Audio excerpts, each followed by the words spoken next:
السلام علیکم ورحمۃ اللہ وبرکاتہ۔ آج آپ کے سامنے نفس اور روح کی حقیقت بیان کرنے کی کوشش کروں گا۔ یاد رکھیں، یہ نفس اور یہ روح دونوں لطائف میں سے ہیں جو انسانی بدن میں موجود ہیں۔ یہ اسی طرح ہیں جس طرح اس پورے عالم میں، اس پورے کائنات میں فرشتے اور شیطان، دوزخ اور جنت متضاد وجود رکھتے ہیں، اسی طرح اس عالم اصغر میں یعنی اس بدن انسانی میں نفس اور روح متضاد وجود رکھتے ہیں۔ ایک کا محل خیر ہے اور ایک کا محل شر ہے، یعنی نفس کا محل وہ شر ہے اور روح کا محل وہ خیر ہے، یعنی ایک کا ٹھکانہ جنت اور دوسرے کا ٹھکانہ دوزخ ہے۔ اب یہاں پہ آدمی کے سامنے دو راستے ہیں،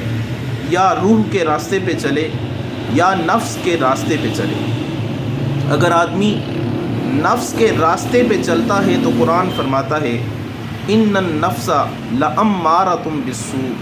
یہ جو نفس ہے انسان کو برائی کا حکم دیتا ہے، اور پھر جب انسان اس راستے پہ چل پڑتا ہے، برائی کرنا شروع ہو جاتا ہے، یہ راستہ جب ختم ہوتا ہے، اس کی سانسیں ختم ہو جاتی ہیں تو یہ جہنم میں جا کے گر جاتا ہے۔ اور جو آدمی نفس کے راستے پہ نہیں چلتا، اس سے بچ کر روح کے راستے پہ چلتا ہے، اپنے آپ کو نفس سے پاک کرنے کی کوشش کرتا ہے، اس کے بارے میں اللہ نے قرآن میں فرمایا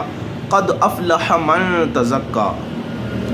وہ شخص دونوں جہان میں فلاح پا گیا، بامراد ہو گیا،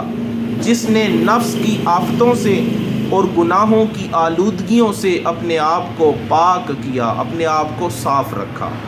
صرف یہی نہیں، جو نفس کی مخالفت کرتا رہتا ہے، روح کے راستے پہ چلتا رہتا ہے، اس کے لیے ایک اور جگہ ارشاد فرمایا وَأَمَّا مَنْ خَافَ مَقَامَ رَبِّهِ وَنَهَى النَّفْسَ عَنِ الْهَوَىٰ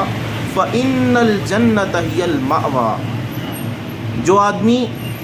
نفس کی مخالفت کرتا ہے، اللہ تعالیٰ اس کے دل میں خوف پیدا کرتا ہے، اور جب اس کے دل میں خوف پیدا ہوتا ہے، وہ اللہ کے حضور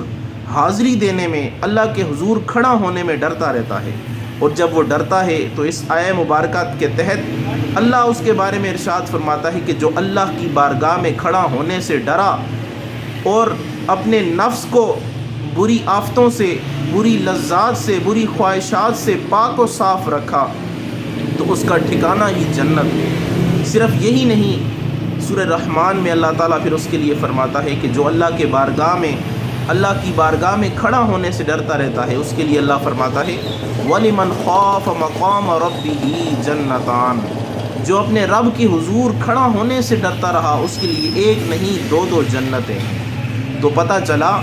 کہ دونوں راستے ہیں، ایک روح کا راستہ بھی ہے، ایک نفس کا راستہ بھی ہے۔ ہم نے نفس کے راستے کی مخالفت کر کے روح کے راستے پہ چلنا ہے، تاکہ ہمیں رب کی رضا ملے، اور رب کی رضا میں ہی جنت ہے، رب کی رضا میں ہی اللہ کے محبوب ہیں، رب کی رضا میں ہی اللہ کا قرآن ہے، اور رب کی رضا میں ہی شیطان سے دوری، شیطان سے عداوت اور شیطان سے دشمنی، اور نفس کی مخالفت اور نفس کی دشمنی اور نفس کی عداوت ہے۔